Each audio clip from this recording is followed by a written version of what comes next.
Welcome everybody to another fantastic episode of Concentrated Chaos with your host. Hey, it's me, it's Rusty. And for those of you that know me, I'm Rusty. And for those of you that don't, well, I'm Rusty.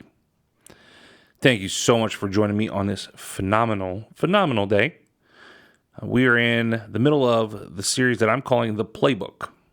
And today is episode 5. We're going to talk about once you get under contract, what in the world are you supposed to do? If this is your first time joining me for the Playbook in this series is my playbook for my 3-day Saturday to sold selling system where I sell homes in 3 days or less. I use it on any house, in any price point, at any condition, anywhere in the state of Colorado. And I've done this a bunch of times, and I'm going to keep doing it because it works. And so this system is my whole playbook. Everything from A to Z. There's nothing held back. I don't have any trade secrets. I'm not selling any coursework or coaching, or nothing's behind a paywall. This is everything that I do from A to Z for you. This is out there to help people and to help people only. So that's what we're doing here. This is episode 5 of 6. So we're going to talk through the pending process. Okay, we got offers in, we priced it right, we showed it right, we negotiated right, and now we are under contract. What do we do? So let's talk through how that works. So the standard time frame for a closing is about 30 days. Sometimes it's pushed out due to whatever the case is. The quickest loan that I've ever closed, I closed in 18 days. That was pretty cool. But usually it's about 30 days. So just kind of estimate that if you're going live on November 1st, you're probably closing December 1st, somewhere in there. In this pending process, there's a lot of hurdles, but the main hurdles that we're going to need to get over are inspection, appraisal, and loan. Those are the 3 places where 95% of deals fall out. I've yet to have a deal fall out over title or water rights or, lead-based paint. Those are things that you have to, handle in the contract. But the main hang-ups are inspection, appraisal, and loan conditions. Okay, so those are the big 3. We're going to go through those. So let's talk timeline. Okay, what does this look like? So we sign the contract. Within 2 to 3 days, I'm going to use MEC a little bit here. MEC just means mutual execution of contract. So that just means both parties or all parties involved have signed the contract. So if we have MEC plus 2 to 3 days, it means we sign on a Monday. We're going to have our deadline within, Tuesday or Wednesday of that. So within 2 to 3 days of MEC, earnest money is going to be deposited, usually with the title company or with real estate brokerage. RE/MAX still holds their own earnest money, which is dumb. I hate it. And I don't like having my clients' money in some other brokerage's account, but it's all regulated and there's very specific things that they have to do. So it's fine. I'm not saying there's anything wrong with it. I personally don't like it. I'd rather have it at the title company. So earnest money, it's going to be in the contract outlined how much that is.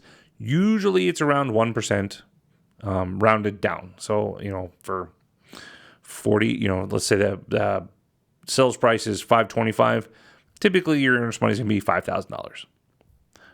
Anything in the $575, probably going to be $6,000. So that's all negotiable though. And you could say, I want $40,000 or $100,000 or $500,000 in earnest money, or I want $1. And the more that the earnest money goes up, the more, I don't want to say risk you run, but there's 37 different places in a contract where buyers can, at their sole subjective discretion, can get out of a contract, and as long as you're following the dates and deadlines, and can get their earnest money back. It is very, very difficult to lose your earnest money if you have a semi-competent agent. I've never, ever had a client lose earnest money, and I never will. It's not a thing that we're ever going to do because I take care of what I need to take care of, and I protect that earnest money like it's my own. Anyways, earnest money. usually deposited at the title company within 2 to 3 days of MEC. Okay, I normally shoot for within 3 to 4 days. I normally shoot for inspection to be done. 3 to 4 days of MEC. I shoot for inspection to be done. And the reason that I really try and cram it in there as quickly as possible is because I want it done ASAP in case we cannot come to some sort of agreement on whatever is brought up on inspection, and I don't want to lose another weekend of showings. So a lot of times buyers and buyers agents will write contracts where they want inspection, 7 to 14 days out. I say, nope, we're doing 3 days, 5 days. I want it done, and I want objection and resolution to be before Saturday morning at 10 a.m. the next week. Because if we have to go back on the market, I don't want to lose that time frame. Because the more time on the market, the worse the house ends up looking for buyers. And I think we've talked about that. If not, I'll do a video on why that is. But anyways, I want inspection done ASAP. So there's a couple different deadlines for that. One's going to be objection. We talked a little bit about that last time. This is where they'll do normally what I normally recommend buyers do, property inspection, a sewer scope, and a radon test. Radon's really prevalent in Colorado. It's a very actually deadly gas, easily mitigatable though. And so it's worth, doing the $110 to actually do the test. Anyways, inspection objection, the buyer's going to do their inspections, whatever they want to do. And in their sole subjective opinion, they're going to give us a list of things on the inspection objection form that they want us to fix. Okay, sometimes it's legitimate stuff. The roof is bad. We want the roof replaced. The sewer line is, blocked or has, lots of scale buildup. We want the sewer line professionally cleaned. I've had things, the electrical panel needs to be replaced. It's out of code and it's a fire hazard. There's any number of things that could be legitimate repair requests. I've also seen a lot of stupid shit on there. I've seen cracked outlet covers. I've seen missing, what was it? It was missing hardware on the vanity in one of the spare bathrooms. So they wanted all of the hardware on all of the vanities in all of the bathrooms replaced. Things like, we want a new roof and we want a new water heater and a new furnace and a new AC and we want new plumbing and we want the house to be insulated and we want new carpet and new paint and a new kitchen and a new dog for us.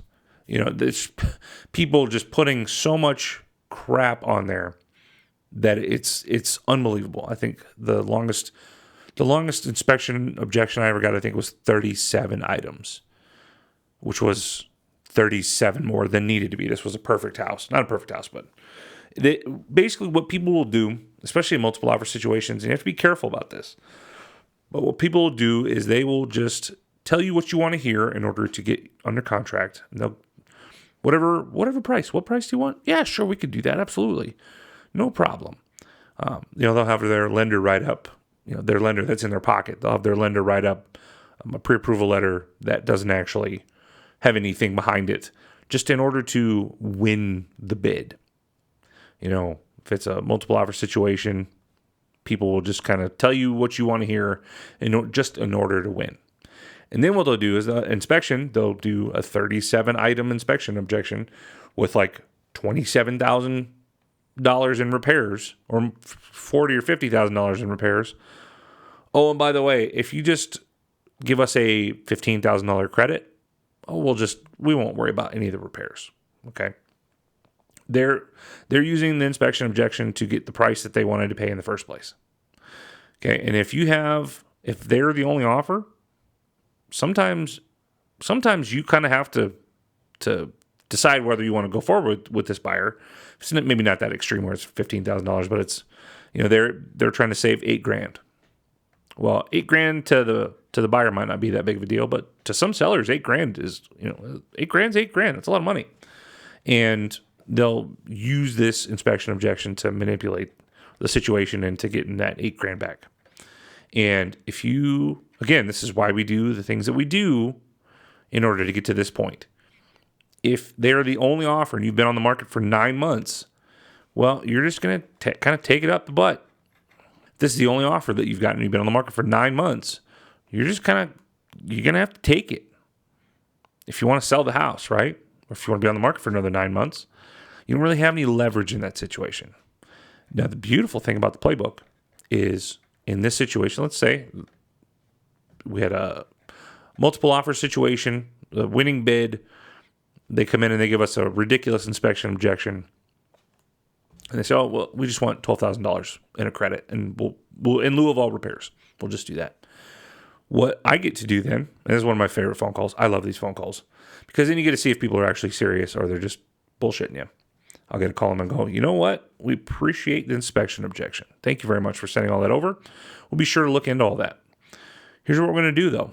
You won this offer. I have 4 or 5 or 10 other buyers who are very, very sad that they didn't win this house. And every single one of them told me, if something happens with this contract, please give them a call because they are still interested and they want to still put in an offer. Okay, and remember, where are we at in the timeline? We're 3 to 4 days after this contract signing. So they haven't had time to go out. They're probably back working this week. They haven't had time to go out and find their new house that they love. They're still sad they missed out on this one. So I'm talking to the buyer's agent. What we're going to do is we're not going to fix anything. You can take the house as it is, or feel free to terminate. But I can tell you, if this buyer terminates, I will be back under contract before you can get back on the phone with your buyer to tell them that it's terminated. I have multiple offers ready to go. And sometimes in these situations, not always the highest offer is the one that's picked because of maybe there's a timeline thing or terms or whatever the case is. It's not always the best offer is the highest offer. So in these situations, I'll go, you guys were not the highest offer actually. So, if the buyer doesn't want to take this house as it is, we'd love to continue working with them. But if they don't want to take this as it is, we have other offers that we're happy to pursue. So just let me know what you want to do. And most of the time, because I've done my due diligence on the front end, these people are actually serious and they just have a bad agent giving them bad advice, thinking that they're going to pull one over. But unfortunately, they ran into this guy. So they don't get to do that. And most of the time, they'll just say, okay, yeah, actually, can we just do, 2 of the 37 things? This is the 2 that they actually cared about in the first place. And then from that point, we can kind of negotiate. But long story short, if you do the playbook right, you can ward off a lot of these people who just use inspection to manipulate the sales price back to where they wanted it. Cool. So, inspection. How does this work? So they're going to hire their own inspector. The buyer's going to hire their own inspector at their own, their own expense. The bummer in Colorado, and not every state is like this, but Colorado is. Colorado does not have any governing body or licensing requirements for a home inspector. So if you, Mr. or Mrs. Listener, if you would like to be a home inspector, you deem yourself, I am now, Sally's home inspection services. Congratulations, you're a home inspector. Not ideal. What I've found is there's a lot of home inspectors. Most of them are pretty good. Most of them are decent. There's a few that are excellent. And then there's a bunch who either miss stuff completely or they'll give you a 250-page report of all of the minute micro things that they found. And frankly, just overwhelms buyers. I hate when I see inspection reports that are, over 100 pages. I've got an inspector, Jared LeBlanc. He's the best. Use him. I will tell everybody and their brother to use it. Jared LeBlanc at Affinity Home Inspections. He's the best.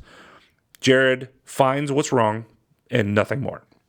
He doesn't do a lot of fluff. He finds if there's something wrong, he's going to find it. He doesn't miss things. But he's not going to go in and this texture was peeling in the top corner of this bedroom, and I'm going to notate it. Maybe we have a licensed contractor. We recommend a licensed contractor come and evaluate that. No, he doesn't do any of that shit. A really good inspector will find the things that are wrong and put that in the report, and that's it. So just kind of keep that in mind as you see inspections. Sometimes You'll see some kind of franchise guys, whatever the case is. Inspectors, when you're on the selling side, inspectors are who they are. You don't have any control over that after getting under contract. What you can do, and in some certain situations, I have recommended this, you can get a pre-listing inspection. So what we would do is before we even put it on the market, we'll say, okay, I think this house, in the condition that I'm seeing with the comparables that I'm looking at, we're going to sell for $500,000. Let's list it at $500,000. Just to be safe, let's get a property inspection. So we'll do a property inspection, a sewer scope, and a radon test. Get a property inspection. We'll come in and they'll go, oops, roof is absolutely damaged. We need to replace. Hail damage is really bad. Sewer scope goes up. We got a big crack in the line. Whole thing needs to be replaced. Radon test comes back and we're, radon, the level is 32.4 on average. The level of mitigation, the level of radon where mitigation is required is 4, and we're at 32. Okay, well, all of those things, now we know ahead of time. Now we have to disclose those things. Some people really don't like doing that. Again, personal philosophy, open and honest. That's how I do things. So if we need to do that, I get it. However, now we can look at, okay, now it needs a roof, now it needs this and this and this. Okay, actually, yeah, we're going to price it more at $425 or whatever. Not $425, that's not that much, but you get the idea. We're going to price it a little lower now. So then when people call, they go, hey, this is really low for this area. What's the deal? I can go, hey, we've got this. Here's an inspection report for you. We understand that X, Y, and Z are things that need to be fixed. We get it. We're working on that. We would love for, if your buyers are interested, to take the house as it is. Here's their inspection report that we've already paid for. We'd love to save your buyers some time. We've already fixed X, Y, and Z, and let's just take it as is with this knowledge of the inspection report, and let's just completely skip the inspection period. And I've had a lot of success with that. That's actually been very, very helpful to sellers, and I think buyers appreciate it too, because then it saves them, property inspection, sewer scope, and a radon test. I mean, that's like $700-800. It's been a while since I've priced that out for a buyer, so I don't know what those go for. But I mean, I've had inspectors charge $1,100-1,200 for that service for those three. I think that's high, but if we can save the buyer, in their mind, we're saving them money, but really what we're doing is we're saving the seller from having to go through one of those 3 big hurdles that we talked about. We're just going to remove the inspection completely out of the process because it's already done. To me, that's a value add to the seller. I know that there are agents out there that will say, don't ever do a property inspection, pre-listing inspection. You don't want to have to disclose anything. You don't want to have to know anything. It's like, whatever. You do you. I'm going to do me. I think it's a value add, and I think it helps sellers keep more money in their pockets that way than not. But to each his own. Okay? With doing the inspections, we don't want surprises. Surprises in a real estate transaction are bad. Surprises are great for birthdays, not for real estate. So if we can get ahead of all these problems and head them off before they become problems, everybody's going to sleep better at night. Okay? So let's talk about when we get one of these inspection reports back, what do we do? Well, this, again, starts another negotiation period. Okay, so there's an inspection objection deadline. And normally 2 to 3 days, depending on when that falls, we're going to have an inspection resolution deadline. Okay? Like we talked about before in the pricing video, seller concessions. I mentioned at that time, those may have to come into play. That's where these come into play. Okay, so maybe there's something where we don't do the pre-listing inspection, so we're just relying on the buyer's inspector. We go in and buyers say, man, this water heater, it's still functional, but it was installed in 1994. It is way past its useful life. The furnace, the same thing. They're functional, but they're very old. And we also need, whatever. Let's just focus on that. Water heater and furnace are functional but old. the buyers will say, our objection is we would like, a licensed contractor to come in and replace those items. Okay. That's not an unfair request. I get it, because you don't want to come in first week, your furnace burns out and you're out, $6,000 putting in a new furnace, whatever it costs. I don't know. So those kind of things I get. What we can do in those scenarios. Now, if you have 20, 15, 20 offers and you're in an insane bidding war like we had, a couple years ago, in 2020 to 2022, where, 20 to 30 to 40 offers was not out of the realm of possibility, then you tell people, kick rocks. I ain't fixing shit. In this scenario where we're usually working somewhere between 2 to 5 offers, you can go, I get it. We appreciate it. Here's what we can do. Let's get a quote. Let's say the quote to replace both those things is, let's say it's $6,000 to replace both. We'll give you a $1,500 credit because they're working, right? Like you said, they're working. We'll give you a $1,500 credit towards your down payment or towards your closing costs. And that will offset, if you have to in the future, that will offset the cost of replacing them. Okay. And I started at $1,500 because, most people say, well, start at $3,000. The pricing discussion aside, when we're talking about, negotiation here, you want to start with this kind of stuff. You want to start a little lower than what you're willing to do, because that's how negotiation works in our country, except for when we're talking about pricing homes. It's the only thing that I found where it's the complete opposite. You don't want to overprice. So we'll say, okay, it's $6,000 to replace those. So how about we do this? We'll do a $1,500 credit towards your closing costs, and we'll buy the seller will buy the buyer a home warranty that covers these certain things for 13 months. Okay, so then that costs, home warranty's $600. We're at $2,100, where this is a $6,000 repair today. Maybe in another year, it's going to be a $7,000 repair. What are we doing with the closing cost concession instead of a price reduction? Okay, functionally, doesn't matter either way to the seller. It's still the same way that it comes off of the seller's bottom line, whether it's a price reduction or a seller concession. It comes off of the bottom line.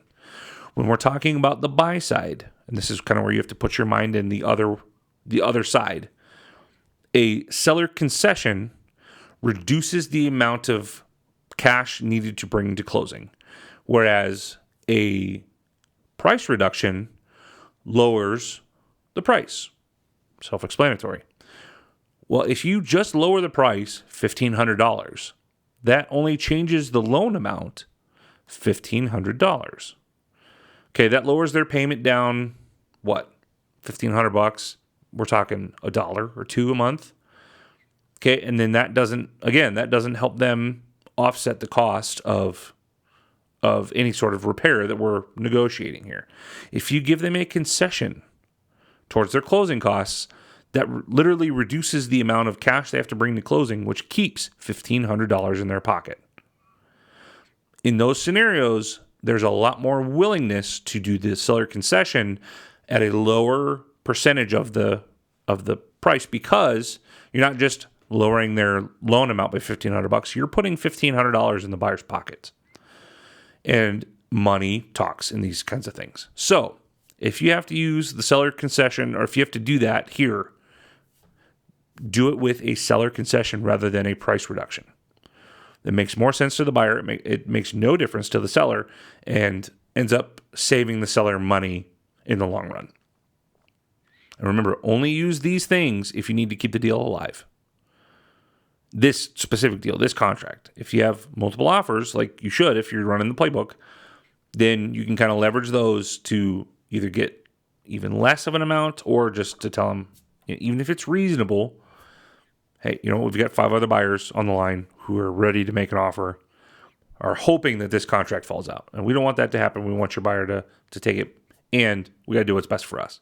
So either you take the house as it is, or we understand if the buyer wants to terminate, and we can both move in our separate directions. So it's a beautiful thing about the playbook. It really sets you up for success down the line. It heads off a lot of issues by being able to leverage the asset that you have. So, all right.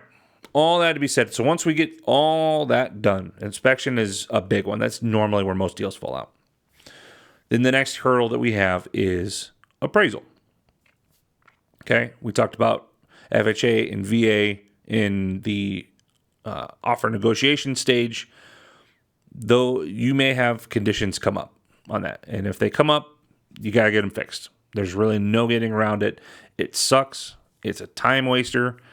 And there's no like giving concessions to those. So if you can kind of know what they're looking for and you can head those off beforehand, way, way better. But the one thing that you can do is if there's a shortfall, let's say whatever, there's no conditions or it's a conventional loan, we're under contract for $500 and the appraisal comes in at $465. Okay, that's a big deal. What you can do is you can go through and you can appeal that, or you can get another appraisal. There's a number of things you can do, but let's say it's close. Let's say it's $10,000 less. Let's say it's at a price for $490, and you went in and you had all your comps ready for the appraiser, and he had a fight with his wife that morning, and he just was not going to give you full value no matter what you did. Okay, so there's a $10,000 shortage. One thing that you can do in the offer stage, now it's less common now, but in a multiple offer situation, it's possible. You can ask for appraisal gap coverage from the buyer. What is that? That means if we appraise the house, in this scenario, we appraise at $490, we're under contract for $5, the buyer will make up that gap from $490 to $500, that $10,000 gap. They will bring that to closing as if the house appraised for $500. That is a phenomenal thing if you can get it as a seller from the buyer. Not as common anymore, but it can happen. So I always ask for it every time. I haven't had it in a while, but if you can get that, especially if you're concerned about it appraising, worth doing. So, all right, so we get through appraisal, same kind of thing, appraisal objection, appraisal resolution, same deadlines as inspection, and then loan. Now, typically, the way the buyers write contracts, they do loan deadlines 3 days before closing. Your final loan deadline. Okay, these loan deadlines, people use them kind of as a catch-all in order to get out of contracts sometimes. So things like, well, we don't like whatever the case is. Well, we're going to say we don't feel comfortable with the payment that our lender is, or the interest rate that our lender is giving us. Well, you can terminate based on loan because it's the buyer's sole subjective opinion. You can terminate on loan and get your earnest money back.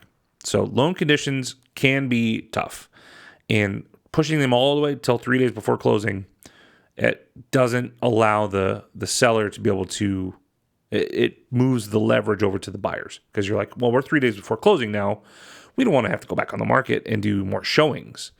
So maybe they'll be more willing to do what we want them to do because we're so close to closing. I always try and push those deadlines at least a week before, if not more. That helps a little bit, but in reality, loan conditions are tough. You know, if, let's say, not even something as nefarious as they're, trying to just get out of it or manipulate, job market's tough right now. There's maybe, the husband 2 days before closing, he gets laid off, or even maybe not that extreme. Maybe he gets a pay cut or demotion because of something. Well, unfortunately, there's not a lot you can do with that. If the loan can't be approved, the loan can't be approved. So, I have a couple of lenders that I use who are get shit done lenders, basically. If they can't get a loan on somebody, then you can't get a loan on that person, period. We've had situations where we've gotten, in that scenario, somebody got laid off, 3 days before closing. The buyer did. And we were able to move them over to this other lender, and we had to push closing a week or two in order to go through all the new underwriting and get everything done, but we were able to still save the deal. And so it's good to have those kinds of people in your corner if you can, and be able to revive possibly dead deals, because again, you get 3 days before closing, 2 days before closing, day of closing. Knock on wood. Thank God I've never had anybody not close on the day of closing. But I know it happens. People, loan didn't come through, funding didn't come through, reran your credit report the day before, and you went to American Furniture Warehouse and opened up a $25,000 credit line to furnish your new house. Sorry, loan's not coming through. We're not closing. That's tough. So you can be a little bit more proactive with the appraisal and the inspection. Loan conditions, you just kind of have to take those as they come, and hopefully they're not too bad. They are what they are. So we got past all of the deadlines. We're past inspection. We're past appraisal. Past loan. We're clear to close. We are heading to the closing table. Let's talk through next week.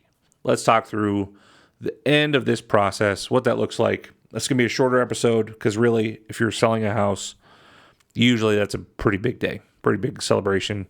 You got a check coming with your name on it with more numbers than you've probably ever seen in your life. And it's pretty special. So we'll talk through that in week 6, our final episode of the Playbook, next time.